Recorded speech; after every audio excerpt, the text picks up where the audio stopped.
You just wait on his ass on the other side of the park. Mm-hmm. I keep on trying to be like, nah, that nigga not doing that. But every day, every other, you know what I'm saying? As the days go by, it seems like, yeah, he actually don't want to be outside with me. Is he might think I'm gonna jump on his ass or something, huh? He's trying to keep himself from beating you up and taking your jewelry. You just gotta take that as a damn. Oh, that's what you trying to do? That's why I keep walking to the trash can without my jewelry on and shit. Yeah, he's trying not to beat you up, take your shit. Yeah, but I'm trying to let him though. Nah, that's why he ain't trying to come downstairs. But I want him to though. He trying to let you make it. That's all.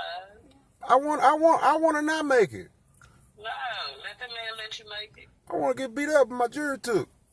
That's what I want. I ain't never had that before. Oh, shit. I done been beat up before. I done beat niggas' ass before too. But I ain't never got my ass whooped and the nigga took something from me.